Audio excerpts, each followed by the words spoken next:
धन्यवाद अध्यक्ष महोदय। कटौती प्रस्ताव के पक्ष में मेरा सवाल बजट बनाने की प्रक्रिया पर है। जब विभागों ने 13,400 करोड़ रुपए का मांग किया है तो फिर मात्र 7,721 करोड़ का बजट क्यों लाया गया? सबसे बड़ी बात, 8 महीना बीत जाने के बाद भी मात्र 42% राशि खर्च हो पाया है, तो फिर अनुपूरक बजट की आवश्यकता ही क्यों? और कहीं ऐसा सच तो नहीं कि सरकार का खजाना खाली है? और यदि सरकार का खजाना खाली है तो सरकार राजस्व प्राप्त करने के लिए क्या कर रही है? अध्यक्ष महोदय, जमीन की रजिस्ट्री में करोड़ों अरबों का राजस्व हानि हो रहा है। किसी जमीन की कीमत यदि 1 करोड़ होता है तो कागज में दिखाया जाता है 25 लाख। सरकार को राजस्व मिलता है 25 लाख पर और काला धन का इस्तेमाल होता है 75 लाख पर। महोदय, अगर मेरी बात पर आपको संदेह है तो किसी भी इस राज्य में अगर किसी भी बड़ा भूखंड, एकड़ों का भूखंड अगर उसका खरीद बिक्री हुआ है तो आप उसकी एसीबी के माध्यम से जांच करवा ले, दूध का दूध और पानी का पानी हो जाएगा। और चोरी साफ नजर आया है अध्यक्ष महोदय। कई आईएएस अधिकारी जेल की यात्रा कर चुके हैं।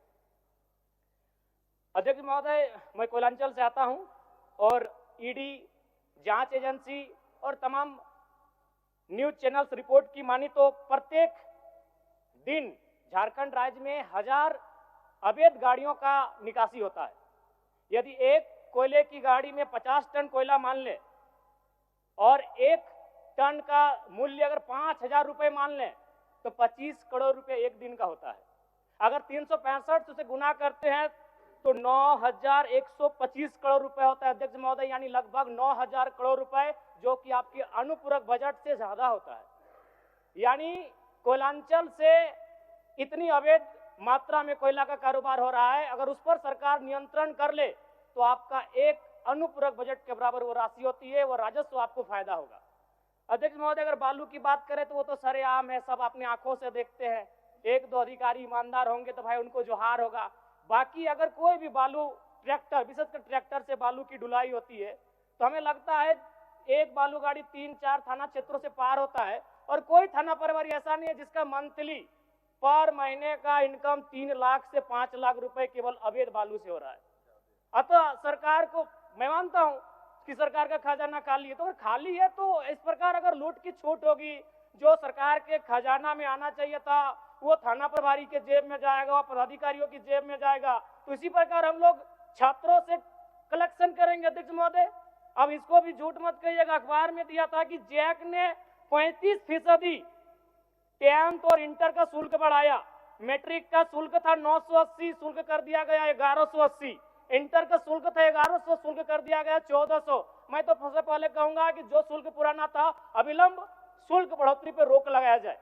अध्यक्ष महोदय, आज छात्रवृत्ति नहीं मिला है छात्रों को।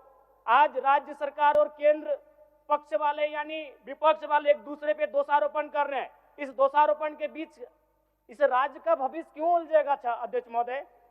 आज 2 वर्षों से छात्रवृत्ति नहीं मिल पाई है, इसका निराकरण होना चाहिए। और बिल्कुल बड़े शर्म और दुर्भाग्य की बात है कि जिस राज्य का युवा, जिस राज्य का भविष्य स्कॉलरशिप नहीं मिलने से परेशान है, हताश है, उस राज्य के विधायक 4 करोड़ 32 लाख के आवास में रहेंगे। ये कितना बड़ा दुर्भाग्य की बात है। आज आंदोलनकारी लगातार अपनी आवाज को बुलंद कर रहे हैं, जिन्होंने अपने लहू से इस राज्य को सींचा, अपने खून से इस राज्य को बनाया। आज जो 3,500 का पेंशन प्राप्त कर रहे हैं और जिस राज्य के मंत्री 6 करोड़ के आवास में रहेंगे और उस राज्य के आंदोलनकारी सम्मान नहीं पाएंगे जिन्होंने लहू से राज्य बनाया है, यह अभी दुर्भाग्य का विषय। अध्यक्ष महोदय, चाहे मान्य सदस्य सबको एक्स्ट्रा टाइम मिला है, इसमें संक्षिप्त करिए आप। चलिए ठीक है। अध्यक्ष महोदय, बड़े सौभाग्य से हम 2 मंत्रियों के बीच में आते हैं। 32 और 34 दोनों साथ बैठे हैं, हमेशा यूं ही साथ बैठे, हमारी शुभकामनाएं। एक ही कुर्सी में बैठे हैं और दोनों के बीच हम आते हैं 33। एक बार भी मंत्री महोदय मेरे विधानसभा में गए नहीं। क्यों नहीं गए? योजना ही नहीं है, इनका दोष नहीं है। मेरे विधानसभा में कोई नई योजना, किसी के विधानसभा में मंत्री पद का कार्य क्या है? सिर्फ अपना विधानसभा नहीं होता है, कम से कम साल भर हो चुका है। एक विधानसभा तो इनको विजिट करना चाहिए था, अपने पड़ोस के जिले को तो विजिट करना चाहिए था। तो ये तो सच्चाई है अध्यक्ष महोदय। दूसरी बात, आलिम फाजिल की परीक्षा जैक द्वारा संचालित होती है, किंतु वर्तमान में सहायक आचार्य की नियुक्ति में प्रमाण पत्र की वैधता को खत्म कर दिया गया है। और सबसे महत्वपूर्ण बात अध्यक्ष महोदय, जैसा कि अखबार के माध्यम से हम सभी ने पढ़ा कि विभाग सवालों का उत्तर नहीं दे रहा है। अध्यक्ष महोदय, शून्यकाल में कल रात्रि 12 बजे नीरा मैडम और मंगल कालिंदा का झगड़ा हो गया। एक दिन राजा साहब और हमारी गाड़ी का टक्कर हो जाता, इतना रफ्तार में आए, बोले कि राजा साहब को तो शून्यकाल डालने नहीं देंगे, इनसे पहले हम जाएंगे। अध्यक्ष महोदय, ये कोई मजाक नहीं कह रहे। 12 बजे रात को आते हैं शून्यकाल डालने के लिए और अफसर ने मजाक बना के रख दिया है, जवाब नहीं देंगे। ये सवाल जनता का है, जिस जनता के टैक्स से पैसे से ये सूट पहनते हैं, जिस जनता के टैक्स से ये बूट पहनते हैं, कोट पहनते हैं, उस जनता का सवाल है। और जनता का सवाल का उत्तर नहीं देते अफसर। जो ईमानदार है उनको यहां से जोहार है, लेकिन जिन्होंने जब अपनी जिम्मेदारी का निर्वहन नहीं किया है उन पर कार्रवाई करिए। अध्यक्ष महोदय, 12 बजे रात को हम लोग सवाल डालते हैं। चलिए माननीय सदस्य। अध्यक्ष महोदय, अंतिम में कंक्लूड कर रहे हैं। समीन कुमार महंती।